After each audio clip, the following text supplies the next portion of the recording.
England में कोई culture है नहीं। मैं ऑफेंड नहीं करना चाहती हूँ, लेकिन एक्चुअली भारतीय कल्चर जो इतना ऐतिहासिक है, पौराणिक है, उसे कल्चर बोलते हैं। कल्चर आजकल है नहीं। इंडिया में भी बहुत तेज़ रफ्तार से गुम हो रहा है कल्चर। हम अभी भी है ऑब्वियसली यहाँ पर, लेकिन एक्चुअली इंग्लैंड में देखा जाए तो अब आजकल बस आधुनिकता में सब पड़े हैं, और उसमें देखा जाए तो माता पिता को रखना, फैमिली यूनिट होना, ये सब बाकी नहीं रहा। अब तो बहुत कम लोग इसमें मानते हैं, तो इसलिए हम वापस आते रहते हैं कि कल्चर थोड़ा महसूस हो भारत में। एक्चुअली आकर ऐसे लगता है कि एक्चुअली अभी भी है कल्चर। सो उसका कोई। आप इंग्लैंड में रहती हैं, ऐसा इस माटी में क्या है, ब्रज की माटी में, जो आपको बार बार खींच लाता है यहाँ पर? पता नहीं, आप बताइए क्या मैजिक है ठाकुर जी की, क्या मतलब अमेजिंग उनकी कृपा है, कुछ न कुछ तो है ही। लेकिन यहाँ पर जैसे हम अलाइव हैं, जान है, बाहर जाकर ये ब्रिज को छोड़कर ही तुरंत जो क्या कहते हैं, इतना हैवीनेस फील होता है। कलयुग का प्रभाव बोल सकते हैं, आधुनिकता का प्रभाव, जो नास्तिकता का प्रभाव है, वो इतना। लॉलीपॉप लेटर उसका प्रभाव बहुत हैवी है। तो इसलिए ब्रज की माटी में ये जो आस्तिकता है, जो हम तपस्या कह सकते, ये उसी के लिए आते हैं कि हमें ठाकुर जी के दर्शन हो और यही संस्कार और सनातन धर्म का महसूस हो, क्योंकि बाहर तो है नहीं। हम लेके जाते हैं जितना हो सके उतना, और ट्राई कर रहे हैं कि जारी रखें हमारे परिवार में और बांटें। वहाँ पर भी हम थोड़ा प्रचार करने में कोशिश करते हैं कि दूसरे को इंकरेज करें कि इसे ना ठुकराएं। हमारा जो एंशिएंट कल्चर है, ये वैदिक कल्चर, उसका देयर इज नो कंपैरिजन, उसके लिए कोई क्या कहते हैं सब्स्टिट्यूट नहीं है। हम ये वेस्टर्न कल्चर को अगर फॉलो करते रहेंगे तो बस खाली हो जाएंगे, अंदर से खाली रहेगा। इंग्लैंड में ड्रेस अलग पहनते होंगे, लेकिन यहाँ आप पूरी तरीके से साड़ी पहनकर, तो कैसा लग रहा है यहाँ पर? बहुत अच्छा लगता है साड़ी पहनकर। ऐसे लगता है कि मतलब अभी कुछ त्योहार है, नहीं तो फिर बस काला ग्रे पहनते हैं वहाँ पर, क्योंकि ठंडी इतनी रहती है तो कोट पहनते पूरा दिन लगभग, तो यहाँ पर मन लगता है। लेकिन वहाँ पर भी हम साड़ी पहनते हैं, और हमारा वैदिक कपड़े पहनते हैं, एक्चुअली साड़ी पहनते रहते हैं, और या स्कर्ट या ऐसे कुछ, जितना हो सके उतना। माथे पे आपने जो चंदन लगा रखा है, वहाँ भी लगाती हैं? ज़्यादातर लगाते रहते हैं, क्योंकि देखा जाए तो देखो, मुसलमान कभी ऐसे सोचता नहीं है कि मैं क्यों बुर्खा पहनूं, मैं क्यों ये टोपी पहनूं।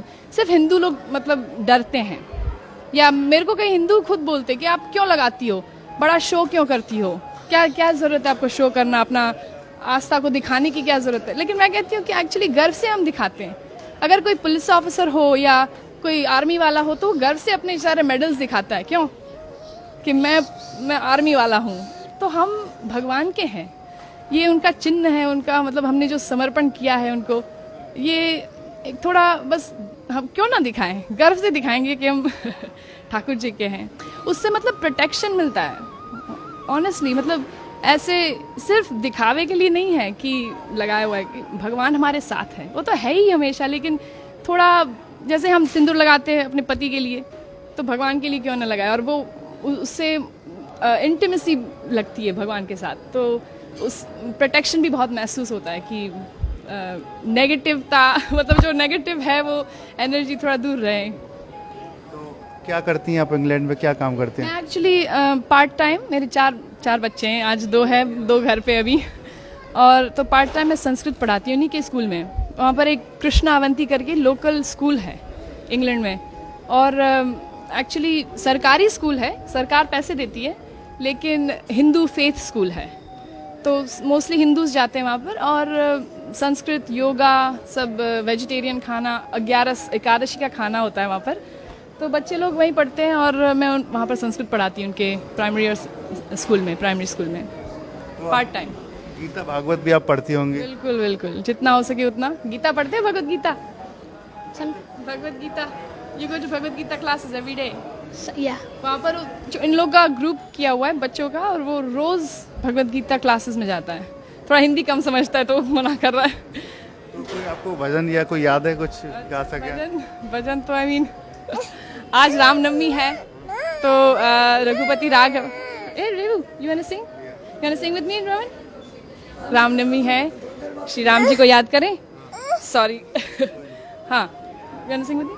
रघुपति राघव राजा राम, पतित पावन सीताराम।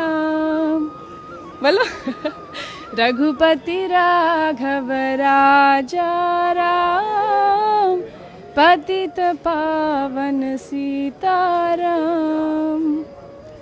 जय हो। जय हो, हरे कृष्णा। देखिए बात करें इंग्लैंड की, वहाँ बड़ी बड़ी बिल्डिंग है, यहाँ पर सिर्फ धार्मिकता है, तो कुछ अलग लगता है। तो बड़ी बड़ी इमारतें हैं विदेश में, लेकिन उसका क्या फायदा अगर दिल छोटा हो, मन में शांति ना हो, अंदर सुख ना हो, हृदय में मतलब प्रेम ना हो। तो ये एक्चुअली ये सारी जो चीज़ें हैं, प्रेम और निर्मलता, और ये एक्चुअली सिर्फ भगवान में वो जो हम तपस्या करते हैं, दया दान, ये सब क्वालिटीज कल्टीवेट करते हैं, वो इसी तरह आ सकता है। ये कल्चर से, वैदिक कल्चर से ही आ सकता है एक्चुअली। देखा जाए किसी की सेवा करें, थोड़ा ह्यूमिलिटी प्रैक्टिस करें, नहीं तो फिर ये बड़ी बड़ी इमारतें फिर उससे क्या कुछ काम के नहीं है। वन सेंस काम के है, लेकिन फिर उसका इस्तेमाल दुरुपयोग होगा।